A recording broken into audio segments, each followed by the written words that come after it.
365 environment इसके कुछ topics देखते हैं आज। ये ऐसे इन्होंने 9 सब हेडिंग्स में बांट रखा है। First is biodiversity. इसका वाइल्ड लाइफ एंड कंजर्वेशन में IUCN wild life world conservation Congress इसके बारे में है। तो ये जो आईयूसीएन वर्ल्ड कंजर्वेशन कांग्रेस 2025 का है, ये अबू धाबी में हुआ था और ये लीगली बाइंडिंग नहीं है। स्टेटमेंट बेस्ड क्वेश्चन में आ सकते हैं कि ये लीगली बाइंडिंग है कि नहीं।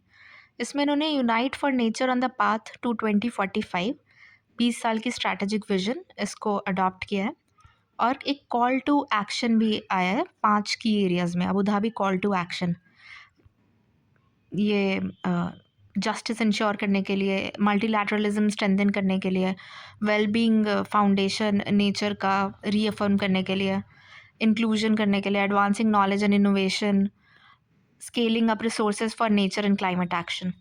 इसमें ओवर 100 न्यू मेंबर्स आ गए हैं। ये Armenia, Tajikistan, Marshall Island, Gabon, Tuvalu, Zimbabwe सबको लेकर। और phase out of fossil fuels, एक जस्ट फेज़ आउट हो, उसके लिए मोशन फर्स्ट टाइम अडॉप्ट हुआ है। मतलब जो हिस्टोरिकल इनजस्टिसेस हैं, जो कंट्रीज़ इंडस्ट्रियल रिवोल्यूशन का बेनिफिट लिए हुए हैं और अभी जो डेवलपिंग वर्ल्ड की कंट्रीज़ हैं उनको एक जस्ट फेज़ आउट मिले। फिर वर्ल्ड एनिमल्स रिकॉग्नाइज़ किए गए हैं क्लाइमेट एलाइज की तरह, वो नेचर बेस्ड सॉल्यूशंस के एजेंट्स है क्लाइमेट रेजिलियंस में। और ये first ever world summit indigenous people और नेचर पे भी था कि उनका जो रोल है डाइवर्सिटी कंजर्वेशन में इंडिजीनियस पीपल का, वो भी हाईलाइट किया गया। अब एक बार आईयूसीएन के बारे में देखते हैं। इसका हेडक्वार्टर ग्लैंड स्विट्ज़रलैंड में है। ये वर्ल्ड का largest most diverse environmental network है। 1948 में फाउंड हुआ था। 14,000 प्लस मेंबर्स है इसमें। स्टेट्स, एनजीओ, रिसर्च इंस्टीट्यूशंस, ये भी मतलब ध्यान रखना है कि इसमें रिसर्च इंस्टीट्यूशंस भी है। इंडिया एक मेंबर है इसका।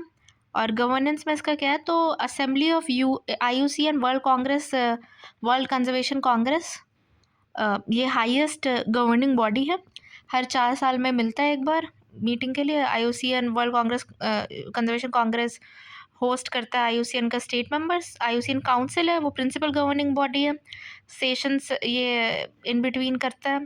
फिर इसका पर्पस है कि field projects around the world for resource management. इसके रिपोर्ट्स है, कुछ रिपोर्ट्स के नाम ध्यान रख लेते हैं कि IUCN report on protected areas, IUCN world heritage outlook 4। फिर रिलेटेड न्यूज़ में है India's national red list road map और विजन 25-2030। इसमें क्या इंडिया अनवील किया है स्ट्रेंथन बायोडाइवर्सिटी कंजर्वेशन, और एक report world heritage outlook 4 report है। रिलेटेड न्यूज़ है कि इंडिया का जो national red list road map और विजन 25-2030 का ये अनवील किया है बायोडाइवर्सिटी कंजर्वेशन स्ट्रेंथन करने के लिए। इसका विजन है नेशनली कोऑर्डिनेटेड और पार्टिसिपेटरी रेड लिस्टिंग सिस्टम लाए जो कि रिफ्लेक्ट करे true conservation status Indian species का, फ्लोरा फाउना का, अक्रॉस इंडियाज डाइवर्स इकोसिस्टम। तो ये 5 साल का इनिशिएटिव है और 11,000 स्पीशीज़ के एक्सटिंक्शन रिस्क को असेस कर रहा है। फिर इसका गोल है कि एक नेशनल रेड डेटा बुक ये छापेगा, पब्लिश करेगा 2030 तक। और नोडल एजेंसी इसका यही एनवायरमेंट वाला मिनिस्ट्री है। ये zoological survey of India, botanical survey of India के collaboration, IUCN India and the centre for species survival, ठीक है, 4 इनके स्टेक होल्डर्स हैं, इनको मिलाकर ये बना रहा है, प्रिपेयर हो रहा है। और ये इंटरनेशनली अलाइंड है, CBD, Kunming, Montreal global biodiversity framework, red list assessment use करके। अब थोड़ा की इंस्ट्रूमेंट देखते हैं आईयूसीएन का न्यूज़ में क्यों। तो आईयूसीएन का रेड लिस्ट है थ्रेटन्ड स्पीशीज़ का, ये 1964 में इस्टेब्लिश हुआ था और इसमें 9 कैटेगरीज में स्पीशीज़ को डिवाइड करते हैं। ये हर 2 साल पे, ठीक है, एटलीस्ट 2 साल पे ये अपडेट होता है। तो ग्लोबल लेवल में 3 स्पीशीज़ है आर्टिक सील की, जो की स्टोन स्पीशीज़ है, ये क्लोजर टू एक्सटेंशन आ गए। ग्रीन सी टर्टल एक की स्टोन स्पीशीज़ है, ये इंडेंजर से लेके लीस्ट कंसर्न पे आ गए हैं। और इंडिया में जो 12 इंडियन बर्ड स्पीशीज़ है उनका कंजर्वेशन स्टेटस मॉडिफाई हुआ है, अपलिस्टिंग 4 स्पीशीज़ कि Indian courser, Indian roller, rufous tail dark, ये नियर थ्रेटेंड है। और long billed grasshopper warbler जो है ये इंडेंजर्ड है। अदर में है कि first ever policy on synthetic biology and nature conservation, ये रिकॉग्नाइज करता है इकोसाइड को कि डेलिबरेट इन्वायरमेंटल हार्म जो है उसको एक international crime under the international criminal code लिया जाए, बट अभी ये फाइनलाइज नहीं हुआ है, अभी ये इनिशिएशन स्टेज में है कि इकोसाइड को भी एक क्राइम की तरह इंटरनेशनल क्रिमिनल कोर्ट में लिया जाए। ओके, अब IUCN रेड लिस्ट के हम कैटेगरीज देखते हैं। Any not evaluated, data deficient, least concern, near threatened, vulnerable, endangered, critically endangered, extinct in the wild और एक्सटिंक्ट। तो जो डेटा डिफिशिएंट है उनके बारे में ज़्यादा इन्फॉर्मेशन ही नहीं है, इसलिए हम कुछ एस्टिमेट नहीं कर पा रहे हैं। लीस्ट कंसर्न है या स्टेबल पॉपुलेशन है। नियर थ्रेटेंड है या थ्रेटेंड कैटेगरी है, नियर फ्यूचर में हो सकता है। ओके, वल्नरेबल है, ये high risk of extension in the wild face कर रहा है। इंडेंजर्ड है, वेरी हाई रिस्क है इसका। और critically endangered, extremely high risk. Okay, फिर एक्सटेंट इन द वाइल्ड है कि ये सिर्फ कैप्टिविटी, कल्टिवेशन और well outside it's natural range he survive कर पा रहा है। और एक्सटिंक्ट मतलब उसको तो कोई रीजनेबल डाउट ही नहीं है कि इसका जो लास्ट इंडिविजुअल है वो भी डाई कर गया। तो इनकेस अगर अरेंज करने को आ जाए कभी रिस्क ऑफ एक्सटेंशन के बेसिस पे तो हम कर लेंगे। ठीक है, अब IUCN green status of species. तो ग्रीन लिस्ट है जो वो IUCN 2012 में प्रपोज किया था, वर्ल्ड कंजर्वेशन कांग्रेस 2021 में लॉन्च हुआ था। ये ऑप्शनल पार्ट है रेड लिस्ट असेसमेंट का। इसका पर्पस है conservation success species, ecosystem protected areas का देखें हम। ये रेड लिस्ट को कॉम्प्लीमेंट करेगा, जो एक्सटिंक्शन रिस्क पे ज़्यादा फोकस करेगा, और ये कंजर्वेशन सक्सेस को हाईलाइट करेगा। तो 8 ग्रीन स्टेटस कैटेगरीज हैं। ठीक है, IUCN के टोटल जो ये रिस्क ऑफ एक्सटेंशन के हिसाब से कैटेगरीज है वो 9 है, और इसमें ग्रीन स्टेटस में कितने कैटेगरीज है तो 8 है। इसमें बस हम ये याद कर लेते हैं कि लायन का कौन सा कैटेगरी है ग्रीन स्टेटस, तो वो लार्जली डिप्लीटेड है। ठीक है, तो ये ऐसे ही 8 है, डिप्लीटेड लगा लगा के यूज़ कर रहा है वर्ड। तो इसमें 100 IUCN green status species assessment on IUCN red list दिया गया है, और ग्रीन स्कोर है 0 to 100% में। ये इंडिकेट करता है how close a species is to full recovery. A species is fully recovered if सारे पार्ट्स इसके हिस्टोरिकल रेंज में प्रेजेंट हो, वायबल हो ये, और इकोलॉजिकल फंक्शन अपना all parts of its range वो परफॉर्म कर रहा हो। अब एक केंटन आर मिलर अवार्ड, जो काजीरंगा के डायरेक्टर हैं वो फर्स्ट इंडियन बने हैं। ये IUCN का केंटन आर मिलर अवार्ड जिनको मिला है नेशनल पार्क्स में इनोवेशन के लिए।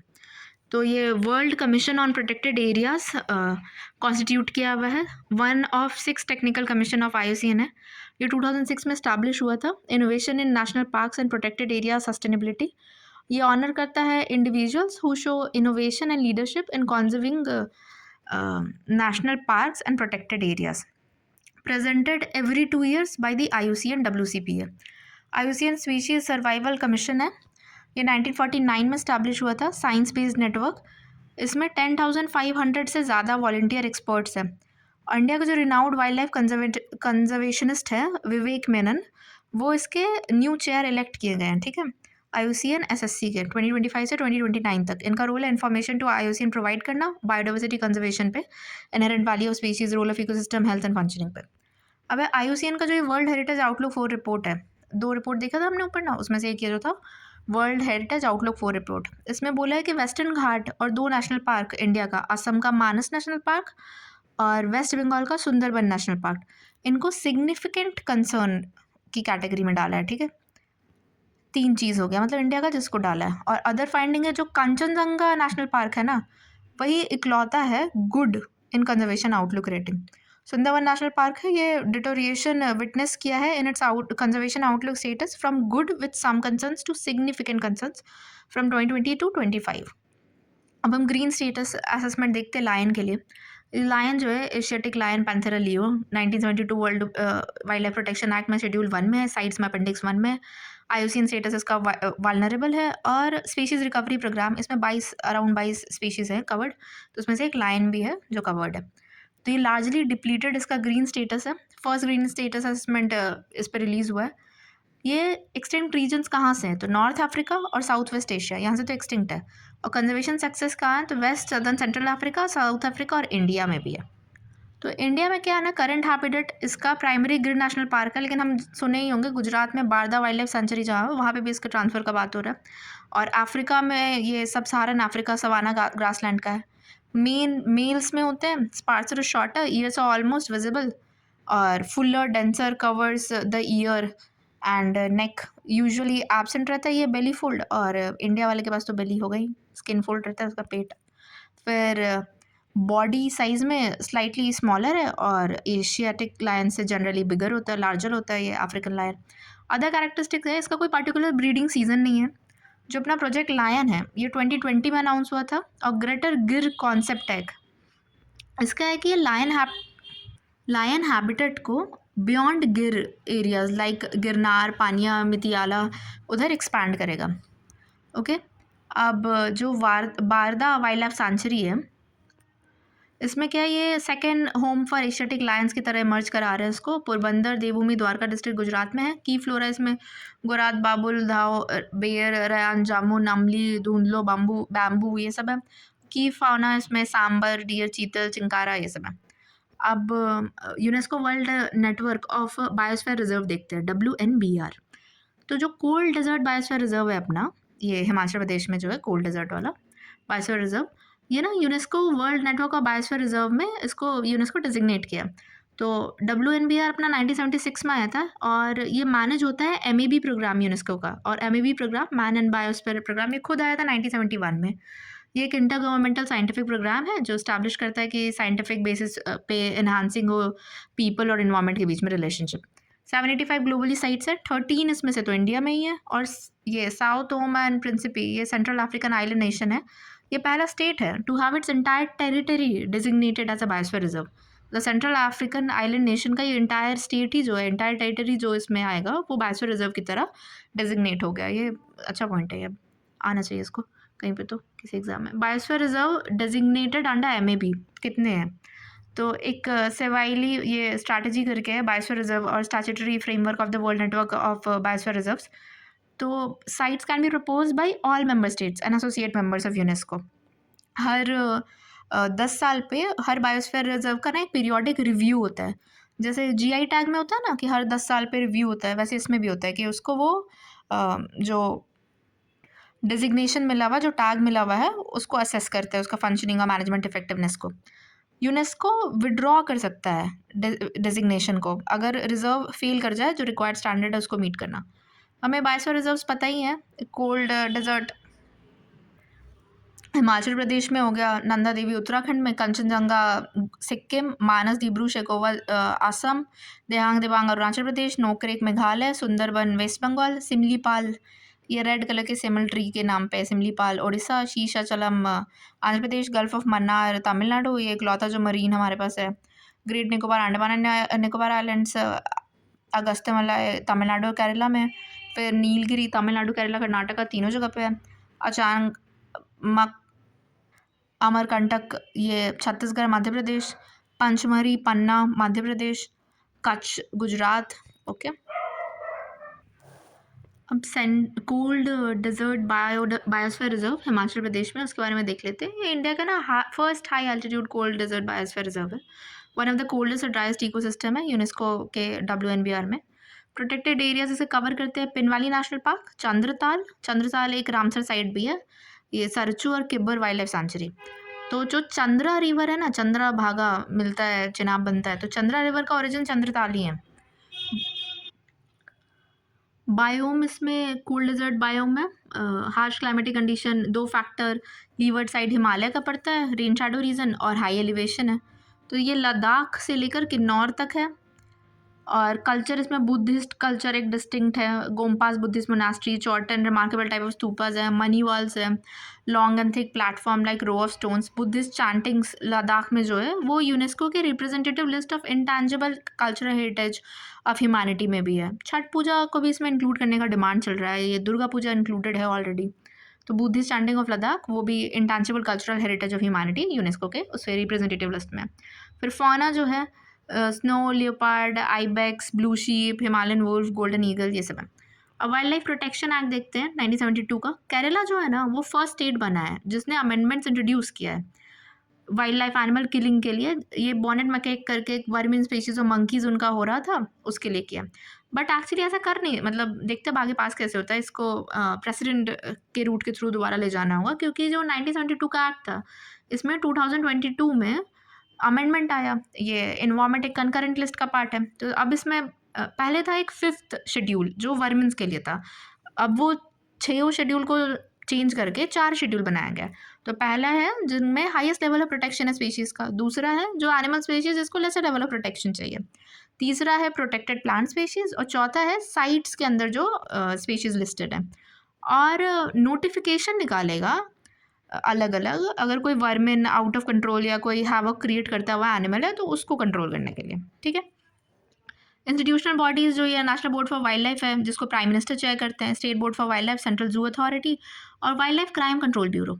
हंटिंग प्रिवेंट करता है wildlife animal 1, 2, 3, 4 except provided under section 11 and 12।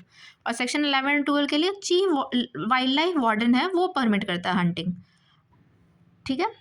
Dangerous to human life, disable, disease beyond recovery, scientific research और साइंटिफिक मैनेजमेंट। तो देख रहे हैं इधर हम चीफ वाइल्ड लाइफ वार्डन से परमिशन लेना होगा हंटिंग के लिए ऐसे। और provides for declaration of areas as national park, wildlife sanctuary, conservation reserve, community reserve for the protection of wildlife and their habitats. Prior permission हमको translocation के लिए भी चाहिए, central government for schedule 1 animals and from state government for any other wild life animal. और ministry जो है environment वाली, इसके पास राइट है रिवोक करने का ये परमिशन सेफ्टी इश्यूज़ या मिसहैप्स के बेसिस पे। अब हम देखते हैं बायोडाइवर्सिटी, बायोलॉजिकल डाइवर्सिटी में ABS access and benefit sharing regulation 2025 का। तो इसका एम क्या है, ये बेनिफिट जो बायोलॉजिकल रिसोर्सेज के यूज़ से एसोसिएटेड नॉलेज से है वो फेयरली शेयर हो। फिर नोटिफाई ये करेगा नेशनल बायोडाइवर्सिटी अथॉरिटी, 2014 के गाइडलाइंस को रिप्लेस करेगा और 2002 का जो एक्ट है उसके अकॉर्डेंस में रहेगा। ये DSI डिजिटल सीक्वेंस इन्फॉर्मेशन इसको इंक्लूड करता है, associated knowledge as a mode of benefit sharing for accessing biosphere reserve, okay. और NBA से हमें प्रायर इंटीमेशन लेना होगा अप्रूवल के लिए, पर्सन हो या इंडस्ट्री इंटेंटिंग टू एक्सेस जो ये बायोस्फीयर रिजर्व बेनिफिट शेयर करने के लिए जो रिसोर्स है, बायोलॉजिकल रिसोर्स है, तो एक PIC प्रायर इन्फॉर्म्ड कॉन्सेंट लेना होगा। और ये ना कल्टिवेटेड मेडिसिनल प्लांट पे नहीं होगा एप्लीकेबल, ये इंपॉर्टेंट पॉइंट है याद रखने के लिए, किस पे एप्लीकेबल नहीं है, ठीक है। अब ये कुछ स्लैब्स है टर्नओवर्स की अप टू 5 करोड़ और ये टर्नओवर अराउंड 250 करोड़, ये annual gross ex factory sale price of product है गवर्नमेंट टैक्स को एक्सक्लूड करके। और यूज़र्स जिनके पास 1 करोड़ से ज़्यादा टर्नओवर है उनको सबमिट करना होगा एनुअल रिसोर्स यूजर स्टेटमेंट। जो बेनिफिट शेयरिंग है high value biological resources, example में है रेड सैंडस, ये आंध्र प्रदेश में जैसे रेड सैंडस है ना, या अगरवुड, तो ये नॉट लेस देन 5% होना चाहिए और proceeds of auction, sale amount और परचेज प्राइस, और 20% more than the amount delineated in case of commercial use, ठीक है। तो ये 5 करोड़ 250 करोड़ 1 करोड़ का टर्नओवर पे इनको एनुअल रिसोर्स यूजर स्टेटमेंट देना होगा। अगर हाई वैल्यू बायोलॉजिकल रिसोर्स का है बेनिफिट शेयरिंग, तो जैसे एग्जाम्पल में दे दिया रेड सैंडा अगरवुड, तो उसमें 5% से कम नहीं होना चाहिए और 20% से ज़्यादा होना चाहिए अगर अमाउंट कमर्शियल यूज़ के लिए है। फिर बेनिफिट्स देखते हैं research transfer non IPR use के लिए, तो वो शेयर होना चाहिए NBA के साथ जो ये नेशनल बायोडाइवर्सिटी अथॉरिटी है, म्यूचुअली अग्रीड करके। और IPR कमर्शलाइजेशन में 1% up to 1% annual sale revenue जो है वो टैक्स एक्सक्लूड करके वो भी NBA के साथ शेयर होना चाहिए। अब देखते हैं हम ये जो ABS है एक्सेस एंड बेनिफिट शेयरिंग, उसके बारे में कि ये ना जेनेटिक रिसोर्सेज को एक्सेस करना और how the benefits from their use are fairly shared between users and providers. तो इसका फ्रेमवर्क हमको CBD से मिलता है, convention on biological diversity. Bonn guidelines जो 2002 का है वो वॉलंटरी गाइडलाइंस देता है कि गवर्नमेंट और stakeholders in developing national administrative और पॉलिसी मेजर्स फॉर ABS में असिस्ट करें। ये आउटलाइन करता है की स्टेप्स, PIC जो था प्रायर इन्फॉर्म्ड कॉन्सेंट, और MAT म्यूचुअली अग्रीड टर्म्स के लिए। नगोआ प्रोटोकॉल जो 2010 का है जो कि लीगली बाइंडिंग है, ये सप्लीमेंट्री अग्रीमेंट देता है फेयर और equitable sharing of benefits arising from the utilisation of genetic resources. अब multilateral mechanism for the use of DSI adopted at CBD COP 1624 है। तो जो कन्वेंशन है मॉन्ट्रियल कनाडा इसका हेडक्वार्टर है, जेनेसिस है intergovernmental treaty adopted at the UN conference on environment and development Rio earth summit 1992। Members इसके 196 है। Every party member is required to have national biodiversity strategy and action plan. India enact किया था biological diversity act 2002 में। इसके 3 main goal है, biodiversity conservation, sustainable use of biological resources और fair and equitable benefit sharing, ठीक है, 3 main goal. Major protocol इसका Cartagena protocol biosafety का 2003 का, नगोआ प्रोटोकॉल ABS का 2014 का।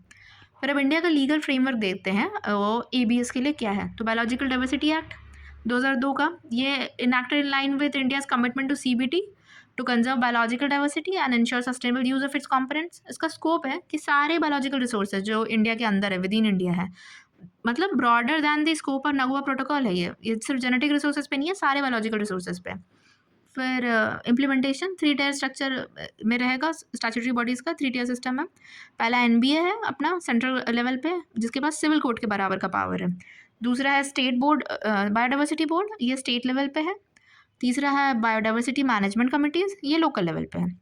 अब एक ना इंपॉर्टेंट केस स्टडी है, इसको याद रखते हैं, ये मेंस में भी हम कहीं पे कोट कर सकते हैं कि जो कानी ट्राइबल कम्युनिटी है ना केरला का, उसने जीवनी ड्रग को डेवलप कराने में, ये आरोग्य पचार ट्री होता है ट्राइकोपस जेलानिकस, इसका साइंटिफिक नेम तो हटाओ, बट आरोग्य पचार ट्री कानी ट्राइबल कम्युनिटी केरला का, और ड्रग जो है उसका नाम है जीवनी ड्रग, जिसका यूज़ ट्रेडिशनली ये ट्राइब करता था रिवाइटलाइजिंग प्रॉपर्टीज़ के लिए।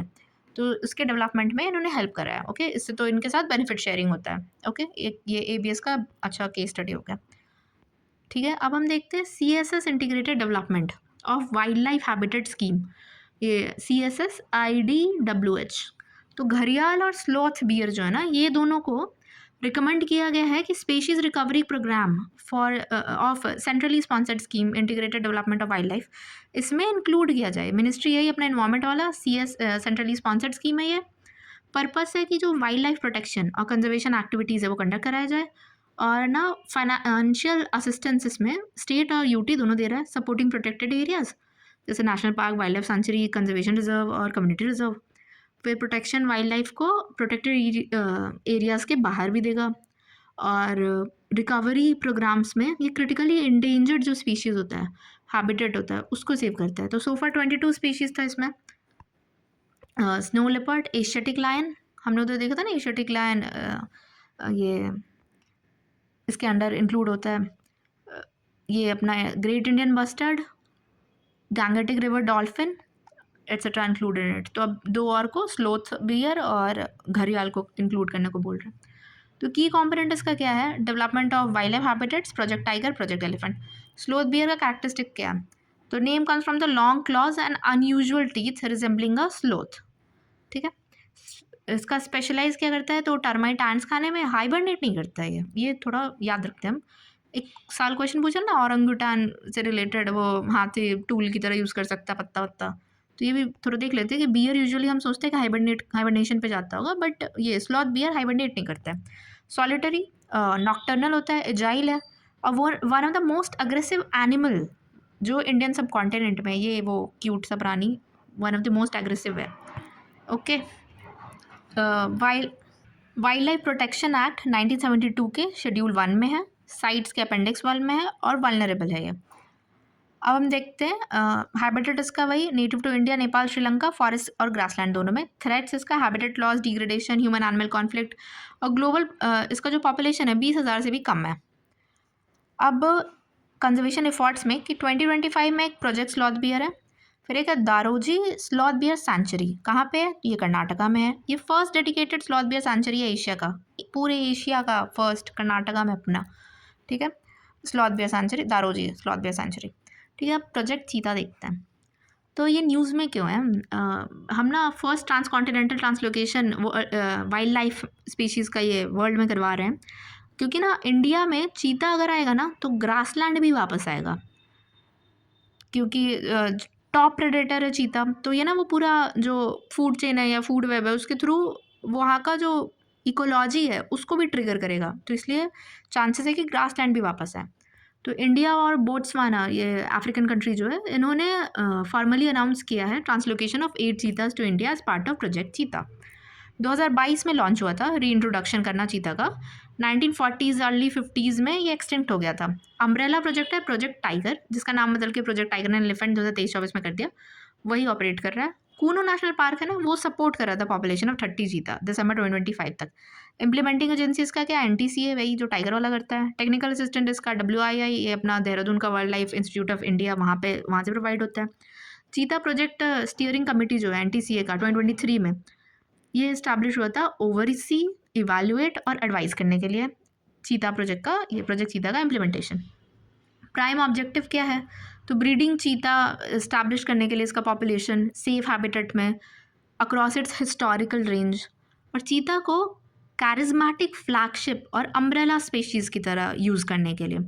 तो ये रिसोर्सेज गार्नर करेगा for restoring open forest and savanna system, मतलब ये वो ग्रास लैंड को वापस लाना चाहते हैं। फिर ensuring opportunity for eco development and eco tourism, तो ये लोकल कम्युनिटी लाइवलीहुड्स के लिए इम्पॉर्टेंट रहेगा, उसको इन्हांस करेगा, है ना, एक ये जॉब इनेबलर बनेगा, अपॉर्चुनिटी इनेबलर बनेगा। अब एशियाटिक चीता और अफ्रीकन चीता में डिफरेंस देखते हैं। अफ्रीकन वाला वालनरेबल है, एशियाटिक है क्रिटिकली एंडेंजर्ड। दोनों साइट और ये शेड्यूल 1 में आ रहा है, अपेंडिक्स 1 में। तो वर्ल्ड का फास्टेस्ट मैमल है ये, और ये ओनली लार्ज कार्निवोर है जो इंडिया से एक्सटिंक्ट हुआ था 1952 टू बी प्रिसाइज।